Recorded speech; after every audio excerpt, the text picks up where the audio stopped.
Are you gearing up to take a Praxis exam? The first step is that you'll need to register for your exam. In this video, I'll walk you through the registration process step by step.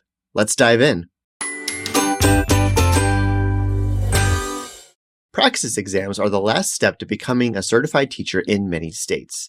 There are dozens of Praxis exams, so you may need to take a couple in order to earn your license. The process of registering for the Praxis exam is the same regardless of which exam you're taking. Before you register, though, do three things. First, verify the specific exams you need to take for the credentials that you're pursuing. You can find the exact requirements for your state and certification area at praxis.ets.org. Second, consider how you want to take your exam.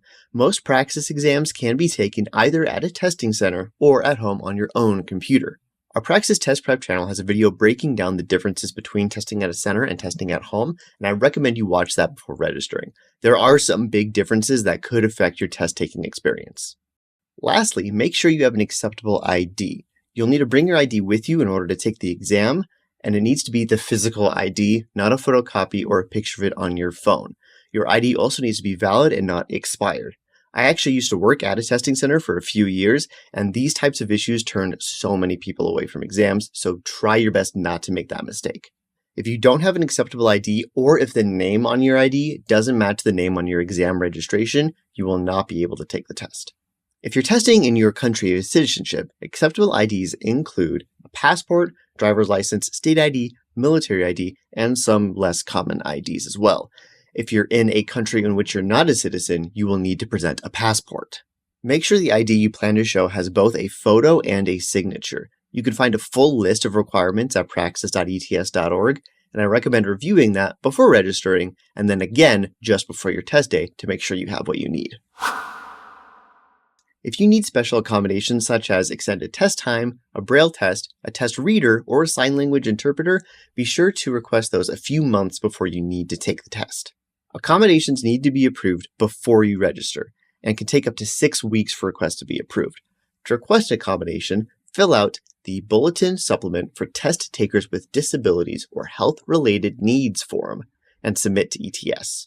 If your request is approved, you will receive an email from ETS with instructions for how to register with the accommodations. You have 3 ways of signing up for the Praxis exam: online, by mail, or by phone.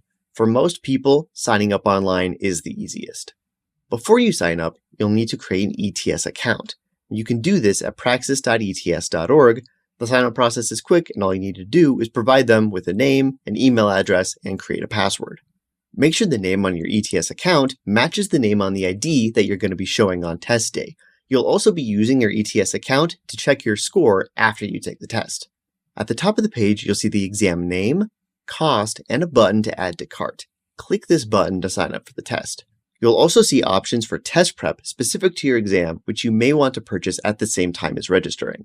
Options include Study.com's official test prep courses, as well as ETS's official practice tests. You'll also get 1 free practice test when you register for some tests. If you haven't already filled out your profile on your ETS account, you will be asked to fill out your ETS profile, which includes demographic and education questions. Then you will be able to select your test location and schedule your exam date and time.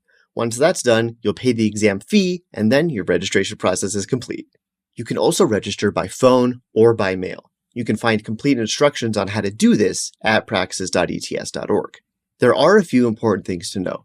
For both methods, you will still need to create a Praxis account, and for phone registration, it is only available to testers at US testing centers and carries an additional $35 fee. If you register by mail, you'll wait at least 3 weeks for a test voucher to arrive, so register early. For all Praxis exams, you need to pay a registration fee, which varies by test and ranges from $64 to $206.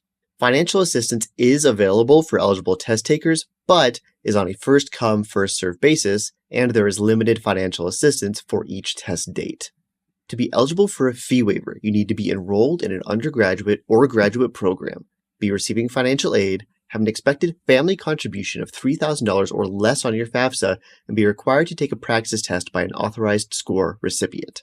You can apply for a fee waiver by filling out a fee waiver request form and submitting it to ETS by email or mail.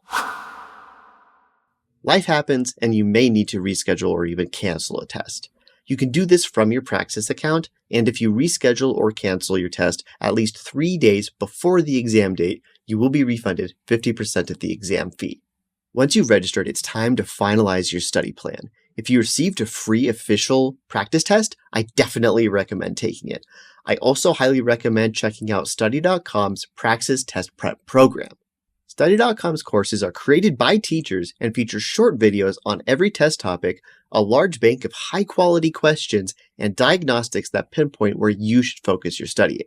And what's more, users who complete the Study.com course have a 92% pass rate on the test. If this video helped you, check out the other videos in this series and our other series for more Praxis Test Prep. And please like this video, subscribe to our YouTube channel, and hit that notification bell so you will be the first to know when new teacher test prep content drops. Are there specific tests or questions that you would like us to cover? Let us know in the comments. Also, be sure to circle back once you have passed your test so that we can all celebrate with you. Good luck!